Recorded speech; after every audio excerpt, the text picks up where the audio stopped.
আমার শহর রায়গঞ্জ নিবেদন করছে সায়নী গোল্ড এন্ড ডায়মন্ড, থানা রোড, রায়গঞ্জ।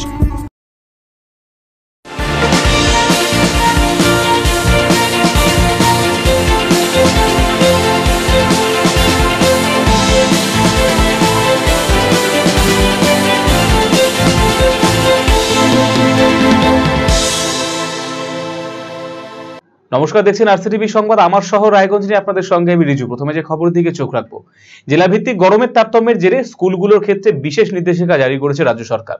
স্কুলে পঠন পাঠনের সময় শিফটিং এর এখতিয়ার দেওয়া হয়েছে জেলার শিক্ষা সংসদগুলোকে। আর এই নির্দেশিকার পরই উত্তর দিনাজপুর জেলায় সকালে স্কুল শিফটিং এর দাবি জানিয়েছে শিক্ষক সংগঠন থেকে শুরু করে পড়ুয়ারা। প্রবল তাপপ্রবাহের কারণে রাজ্যে প্রায় 1.5 মাস বন্ধ ছিল সরকারি ও সরকার পোষিত স্কুলগুলি। গত 11 জুন থেকে রাজ্যে ফের খুলেছে সরকারি স্কুল। শুরু হয়েছে পঠন পাঠন। দীর্ঘদিন স্কুল বন্ধ থাকায় স্কুলের পঠন পাঠন থেকে বঞ্চিত ছিল সরকারি স্কুলের পড়ুয়ারা। কিন্তু এখন আবার নতুন করে তৈরি হয়েছে সমস্যা। গরমের তীব্রতা এখনো কমেনি, দাবদাহে জেরবার রাজ্যবাসী। আমাদের উত্তর দিনাজপুর জেলায় প্রচণ্ড গরম, কালকেও প্রচণ্ড গরম ছিল, প্রচণ্ডভাবে ছাত্রছাত্রীদের অসুবিধা হয়েছে। বর্ষার মরশুম শুরু হলেও অনেক জেলাতেই বাড়ছে তাপমাত্রা, দেখা নেই বৃষ্টি। ইতিমধ্যেই দাবদাহ, অধিকাংশ জেলা থেকেই স্কুলের সময় পরিবর্তনের দাবি উঠতে শুরু করেছে। কয়েকটি জেলায় দুপুরের পরিবর্তে স্কুলের সময় সকালে করার নির্দেশও জারি হয়েছে। এরই মধ্যে রাজ্য শিক্ষা দপ্তর স্কুলের সময় পরিবর্তনের এখতিয়ার প্রদান করলো জেলাগুলিকে। রাজ্য শিক্ষা দপ্তরের নির্দেশ অনুসারে রাজ্যের এক এক জেলায় গরমের মাত্রা এক এক রকম, ফলে রাজ্যের সব জেলাতেই স্কুলের সময় পরিবর্তনের প্রয়োজন নেই। এক্ষেত্রে সময় পরিবর্তনের এখতিয়ার দেওয়া হলো প্রতিটি জেলার শিক্ষা সংসদকে। সংশ্লিষ্ট জেলার পরিস্থিতি বুঝে প্রাথমিক স্কুলের সময় পরিবর্তন করবেন সেই জেলার জেলা প্রাথমিক বিদ্যালয় সংসদ। প্রতিটি জেলায় ইতিমধ্যেই এসে পৌঁছেছে রাজ্য সরকারের এই নির্দেশিকা। সরকারি এই নির্দেশিকা ঘিরে খুশি পড়ুয়ারা। দুপুরবেলায় এমনিতেই পড়ুয়ারা স্কুলে এসে নাজেহাল, ছোটাছুটি করতে গিয়ে গরমে কাহিল। তাদের দাবি, সকালে স্কুল হলে পঠন পাঠন ভালো হবে, মাস্টার মশাইরাও ভালো করে পড়াতে পারবেন। সরকারি শিক্ষা দপ্তর থেকে একটা অর্ডার জারি হচ্ছে, সেটা হচ্ছে যে এখানে যা গরম পড়েছে প্রচণ্ড, তাতে সকালে স্কুল করার জন্য। তো কি বলবা? ভালো হবে সকালে স্কুল হলে, পড়াশোনা বাদ যাবে না।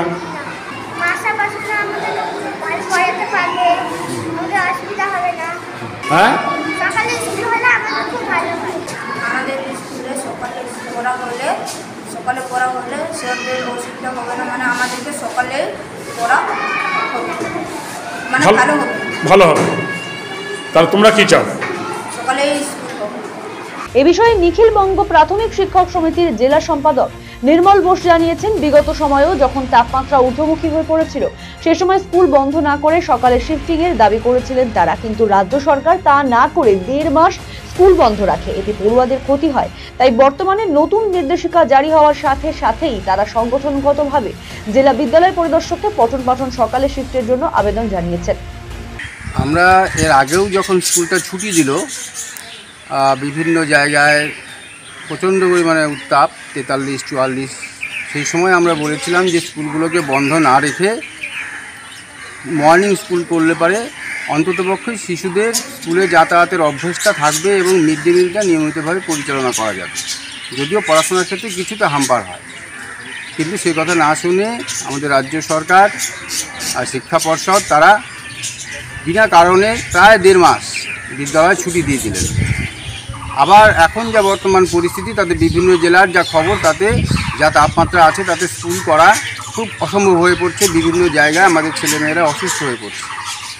সেই জায়গায় আমি ইতিমধ্যেই গতকাল যখন এই নোটিশটা আমি পাই, তখন সঙ্গে সঙ্গে ডিআইকে আমি মেসেজ করি আমার জেলার পক্ষ থেকে, যাতে মর্নিং স্কুল করা হয়, স্কুল যেন কিছুতেই বন্ধ না দেওয়া হয়। তাপমাত্রার দিকে বিবেচনা করে যাতে আমাদের শিশুরা স্কুলে আসতে পারে, সকালবেলা যদি স্কুল হয় তাহলে আমাদের সংগঠনের পক্ষ থেকে কোনো অসুবিধা নেই। এমন হয় যে তাপমাত্রার পরিবর্তন ঘটছে, বৃষ্টি প্রচুর পরিমাণে বৃষ্টি হচ্ছে, তাহলে আবার স্বাভাবিক পরিস্থিতি এলে যেন তাড়াতাড়ি করে দুপুরবেলা স্কুলটা করা হয়, তাহলে পারে কি পঠন পাঠনটা নিয়মিতভাবে। পশ্চিমবঙ্গ তৃণমূল প্রাথমিক শিক্ষক সমিতির জেলা সভাপতি গৌরাঙ্গ চৌহান জানিয়েছেন, সম্প্রতি স্কুল খোলার পর পুরুলিয়ায় প্রচন্ড তাপদাহে পড়ুয়ার মৃত্যু হয়েছে। যাকে ঘিরে রাজ্য সরকার এই নতুন নির্দেশিকা জারি করেছে। বিষয়টি নিয়ে জেলা শাসক এবং জেলা বিদ্যালয়ের পরিদর্শক ওয়াকিবহাল রয়েছে। এই জেলাতেও পড়ুয়াদের কথা মাথায় রেখে ব্যবস্থা নেওয়া হবে বলে আশাবাদী গৌরাঙ্গ বাবু। কিছুদিন আগেই খোলার দুদিনের মাথায় পুরুলিয়া থেকে একটি ছাত্র প্রচণ্ড গরমে মারা যায়। তো তারপরে থেকে রাজ্য সরকার বিভিন্ন হেড টিচারদের সাথে আলোচনা করে, শিক্ষা দপ্তরের বিভিন্ন আধিকারিকদের সাথে আলোচনা করে এটি অর্ডার দেওয়া হয় যে বিভিন্ন জেলার পরিস্থিতি অনুযায়ী, তাপমাত্রার পরিস্থিতি অনুযায়ী ছুটি নয়, বিদ্যালয়ের পঠন পাঠনটাকে শিফট করে দেওয়ার জন্য, টাইমিং শিফট করার জন্য। গরমের তাপমাত্রা কখনো আজকে রাত্রে বৃষ্টি হলেও কিন্তু পরের দিন থেকে আবার গরম দেখা যাচ্ছে। তো ছাত্রছাত্রীদের অসুবিধা হচ্ছে। আমার মনে হয় যে আমাদের জেলার ডিএম স্যার তো চেয়ারম্যান রয়েছেন, উনি শিক্ষার স্বার্থে, ছাত্রছাত্রীদের স্বার্থে খুব ভালো কাজ করছেন। জেলার ডিআই সাইড থেকে শুরু করে সবাই ভালো কাজ করছেন। ওনারা ছাত্রছাত্রীদের এই বিষয়টা ওয়াকিবহাল, সংগঠন থেকেও জানানো হয়েছে, বলা হয়েছে নিঃসন্দেহে আজকের মধ্যে হয়তো অর্ডার আমাদের জেলাতেও বেরিয়ে যাবে। আরসিটিভি সংবাদ, রায়গঞ্জ। স্কুলের হস্টেলে দুষ্কৃতী তাণ্ডব চলল, যথেচ্ছ লুটতরাজ, রক্ষা পেলেন না নৈশ প্রহরী। তাকে মারধর করে বেঁধে রেখে জিনিসপত্র নিয়ে চম্পট দিল দুষ্কৃতীরা। বুধবার রাতে ঘটনাটি ঘটেছে রায়গঞ্জের সুদর্শনপুর দ্বারিকা প্রসাদ উচ্চ বিদ্যাচক্র স্কুলে। ঘটনা তদন্ত শুরু করেছে পুলিশ। বেঁধে রয়েছিল, হাত দুটো বেঁধে রয়েছিল, পা দুটো বেঁধে রয়েছিল, মুখে নিজের গামছা দিয়ে, বাবার গামছা দিয়ে, বাবাকেই মুখটা দিয়ে ঠাইসিয়ে দিয়েছিল। এরকম সাহসে মুখটাতে ব্যথা করছে, বুকটাতে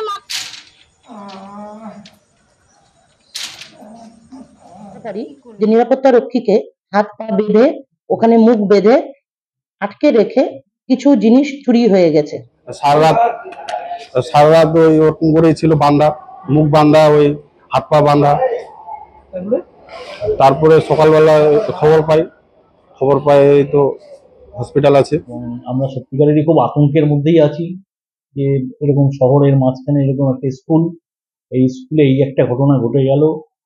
শহরে মাঝে মাঝে ঘটনা ঘটছে, শুনতে পাচ্ছি, কিন্তু স্কুলের এই এক সাংঘাতিক অভিজ্ঞতা।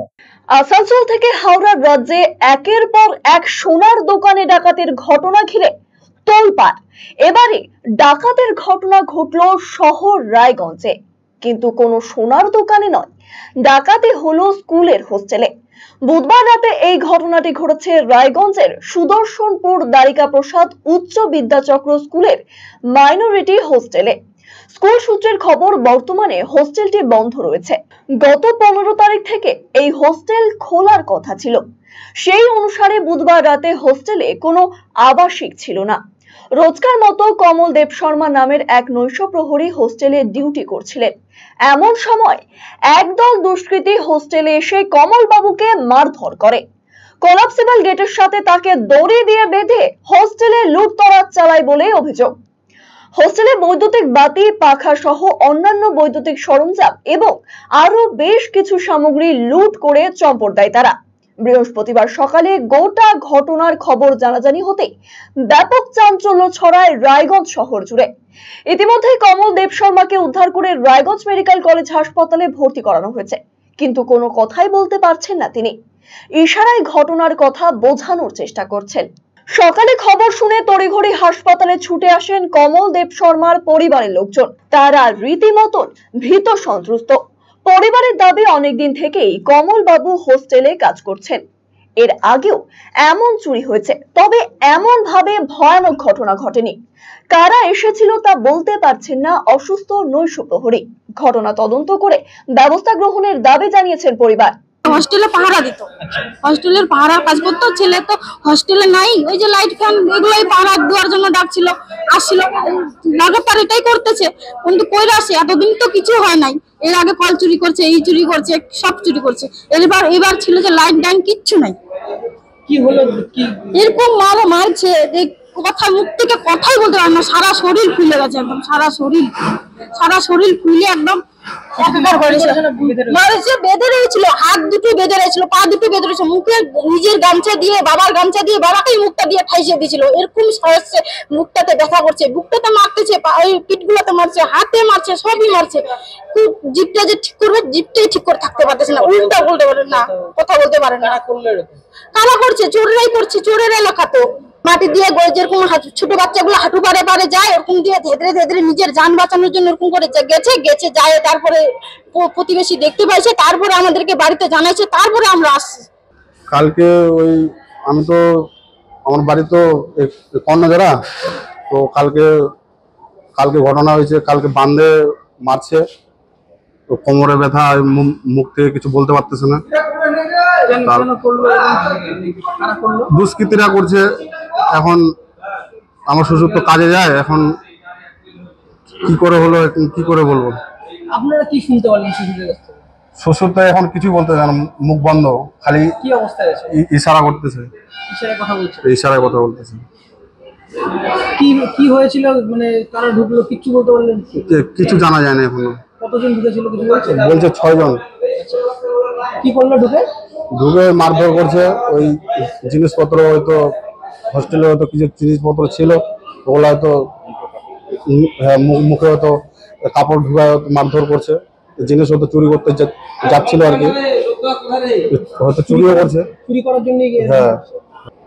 তারপরে সকালবেলা খবর পাই তো হসপিটাল আছে।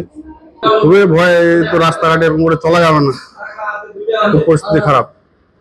এই ঘটনা নিয়ে ব্যাপক উদ্বেগ প্রকাশ করেছেন স্কুলের প্রধান শিক্ষক অভিজিৎ কুমার দত্ত। তিনি জানিয়েছেন, শহরে মাঝে মাঝে চুরির ঘটনা ঘটছে, তবে হোস্টেলে এই ঘটনায় তিনি হতবাক। সকলেই আতঙ্কিত। হোস্টেলে ছেলেরা থাকলেও আরো সাংঘাতিক কিছু ঘটে যেত। বিষয়টি পুলিশকে জানানো হয়েছে। আমাদের যে পাহারাদার থাকে হোস্টেলে, সেই পাহারাদারকে বেঁধে হোস্টেলের যা কিছু, মানে হোস্টেলে তো বাচ্চাদের তেমন কিছু ছিল না এবং বাচ্চারাও ছিল না, যেহেতু স্কুল বন্ধ ছিল। আমাদের স্কুলের হোস্টেলটা 15 তারিখ থেকে করবার কথা ছিল, পরিষ্কার পরিচ্ছন্ন করে একটু রেনোভেশন করে 15 তারিখ থেকে আমাদের এটাকে ওপেন হওয়ার কথা ছিল। বাচ্চারা ছিল না, পাহারাদার ছিল। পাহারাদারকে মেরে বেঁধে স্কুলের হোস্টেল তছনছ করেছে। লাইট, ফ্যান, হোস্টেলের ওয়্যারিং, জলের ব্যবস্থা সবটা ভেঙে চুরে, এবং আমরা সত্যিকারেরই খুব আতঙ্কের মধ্যেই আছি যে এরকম শহরের মাঝখানে এরকম একটা স্কুল, এই স্কুলে এই একটা ঘটনা ঘটে গেল। শহরে মাঝে মাঝে ঘটনা ঘটছে শুনতে পাচ্ছি, কিন্তু স্কুলের এক মানে সাংঘাতিক অভিজ্ঞতা। আমি সকালবেলায় খবর পেয়ে দৌড়তে এসছি, আমার সাধ্যমতো আমি এসছি। এসে যাকে মেরেছে তাকে হাসপাতালে অ্যাডমিট করবার ব্যবস্থা করা হয়েছে। উনি হাসপাতালে ভর্তি আছেন এখন। এই তো ঘটনা ঘটেছে। হ্যাঁ, আমরা থানায় জানিয়েছি, পুলিশের প্রশাসন থেকে এসেছিল, তারা তদন্ত করবে বলেছে। আমি তাদেরকে অনুরোধ করেছি যে আপনারা এটাকে খুব ভালো করে তদন্ত করুন। কেন বারে বারে এই ধরনের ঘটনাগুলো ঘটে যাচ্ছে? বাড়িতে আমাদের বাড়ির চারপাশে, মানে আমাদের শহরের চারপাশেও বেশ কিছু ঘটনা ইতিমধ্যে ঘটেছে। প্রশাসনকে অনুরোধ করব যে তারা খুব দ্রুত ব্যবস্থা নিক এবং যারা দোষী তাদের ভীষণভাবে শাস্তির ব্যবস্থা করুক। এই ঘটনায় উদ্বেগ প্রকাশ করেছেন 2 নম্বর ওয়ার্ডের কোঅর্ডিনেটর শিল্পী দাসও। প্রশাসন দ্রুত ব্যবস্থা নেবে বলে আশাবাদী তিনি। বিদ্যাচক্রের যে হোস্টেল রয়েছে, সেই হোস্টেলে নিরাপত্তা রক্ষীর কাজ করতেন, দীর্ঘদিন ধরে করছেন, কয়েক বছর ধরে। কিন্তু আজকে যে ঘটনাটা আমরা সকালে জানতে পারি যে নিরাপত্তা রক্ষীকে হাত পা বেঁধে, ওখানে মুখ বেঁধে আটকে রেখে কিছু জিনিস চুরি হয়ে গেছে। এই হোস্টেলে যদি আজকে কোনো ছাত্র ছিল না, কিন্তু ছাত্র যদি থাকতো সেটাতে আরো বড় কিছু অঘটন ঘটতে পারতো। বা কমল দেব শর্মা যে নিরাপত্তা রক্ষী আছে, সে এখন বর্তমানে হসপিটালে ভর্তি আছে। আমরা প্রশাসনের কাছে আবেদন করব, প্রশাসন যাতে এটার বিষয়ে বিশেষভাবে পদক্ষেপ নেয়। গোটা ঘটনা তদন্ত শুরু করেছে রায়গঞ্জ থানার পুলিশ। প্রসঙ্গত, এর আগে বিদ্যাচক্র স্কুলের মাইনরিটি হোস্টেল লাগোয়া প্রাথমিক স্কুলে গরমের ছুটি চলাকালীন চুরির ঘটনা ঘটেছিল। গরমের ছুটি শেষে স্কুল খুলতেই বিষয়টি নজরে আসে। এবারে হাই স্কুলের মাইনরিটি হোস্টেলে নৈশ প্রহরীকে বেঁধে রেখে ডাকাতি। কতটা নিরাপদ এলাকা? প্রশ্ন উঠতে শুরু করেছে। RCTV সংবাদ, রায়গঞ্জ। রায়গঞ্জে ভিটি কাঠিয়ারের বাঙার মোড়ে পথ দুর্ঘটনায় গত 24 ঘন্টায় আরো একজনের মৃত্যু হলো। এই নিয়ে পথ দুর্ঘটনায় মৃতের সংখ্যা বেড়ে দাঁড়ালো 5 জনে। শেষ পাওয়া খবর পর্যন্ত জানা গিয়েছে বুধবার সন্ধ্যায় আহত 5 জনের মধ্যে প্রশান্ত সরকারের মৃত্যু হয়েছে। বর্তমানে আহত 4 জনের মধ্যে 2 জনকে আশঙ্কাজনক অবস্থায় স্থানান্তরিত করা হয়েছে শিলিগুড়িতে। প্রসঙ্গত, রায়গঞ্জ থানা জগদীশপুর এলাকার বাসিন্দা রাজকুমার সরকারের মেয়ে ঝুম্পা সরকারের সাংসারিক বিবাদ মেটাতে মঙ্গলবার রাতে টাটা সুমোয় চেপে 9 জন রওনা হয়েছিলেন হরিরামপুরের উদ্দেশ্যে। পথে ভিটি কাঠিয়ারে বাঙার মোড়ে 12 নম্বর জাতীয় সড়কে একটি লরির সাথে সুমোর মুখোমুখি সংঘর্ষ হয়। এই ঘটনায় প্রথমে অলোক মণ্ডলের মৃত্যু হয়, পরবর্তীতে গভীর রাতে দুলালী সরকার, অনিতা সরকার এবং চালক সঞ্জয় সরকার মারা যায়। এবারে মৃত্যু হলো প্রশান্ত সরকার নামে অপর এক যাত্রী। এরা সকলে রায়গঞ্জে জগদীশপুরে কদমতলার বাসিন্দা। সব মিলিয়ে গ্রাম জুড়ে শোকের আবহ বিদ্যমান। ঘটনা সবাই মিলে গ্রামেরই 9 জন ড্রাইভার দিয়ে 9 জন লোক যাচ্ছিল হরিরামপুরে, যেতে যেতে রোডে অ্যাক্সিডেন্ট। তারপরে তো হাসপাতালে আমরা শুনতে পাই, দৌড়ে আসে দেখছি এরকম অবস্থা। কালকে 4 জন মারা গেছে, আর আগের দিন 4 জন মারা গেছে, কালকে 1 জন প্রশান্ত সরকার লাস্টে আর কি, কালকে বিকাল 5টায়। বাকি যে 4 জন আছে 2 জনকে শিলিগুড়ি ট্রান্সফার করা হয়েছে, আর 2 জন এখানেই আছে, চিকিৎসা চলছে। ঘর মুছতে গিয়ে বৈদ্যুতিক শকে মৃত্যু হলো গৃহবধূর। বৃহস্পতিবার সকালে ঘটনাটি ঘটেছে রায়গঞ্জ থানা বাজেবিন্দল এলাকায়। মৃতার নাম প্রমীলা বর্মন। ঘটনায় আহত হয়েছেন তার শাশুড়িও। জানা গেছে এদিন ঘর মোছার সময় বৈদ্যুতিক স্ট্যান্ড পাখা শরীরে পড়ে যায়। এরপর ঘটে এই ঘটনা। দেহটি ময়নাতদন্তের জন্য পাঠানো হয়েছে রায়গঞ্জ মেডিকেল কলেজ ও হাসপাতালে। ঘটনাটা মানে ঘর লেপতে গিয়ে কারেন্ট শর্ট খাইছে পাংখার মধ্যে। কোথায় হয়েছে, মানে কিভাবে হলো একটু যদি বলেন বিস্তারিত। মানে ঘরের মানে বাইরের রান্নাঘরটা লেপা মুছা করে নিয়েছে, ঘরের ভিতর যখন গেছে ওই মানে ঘরটা লেপতে লেপতে পাংখার মধ্যে শর্ট লাগছে। স্ট্যান্ড পাংখা ছিল, পাংখাটা পড়ছে এখানে হারসিনে, এটা জ্বলে গেছে। তারপর ওই তো মৃত্যু হলো ওখানে মারা গেছে। আমরা তো পরে টাইমে বার করলাম, তার মধ্যে ওর শাশুড়িটা যে ছিল ও গেছিল, মানে দেখতে গেছিল কি ব্যাপার, ওকেও শর্ট লাগছে। তারপর তো এই তো হ্যান্ডেল ট্যান্ডেল আমরা ফেলে বডিটাকে বাইরে আনি। এই তো ঘটনা। বাড়িতে হয়েছে, নিজের ওনাদের বাড়িতেই। বাড়িটা বাজবিন্দল। আমার শহর রায়গঞ্জ এখনকার মতো এই পর্যন্ত। অন্যান্য খবরের জন্য চোখ রাখুন RCTV সংবাদে। নমস্কার।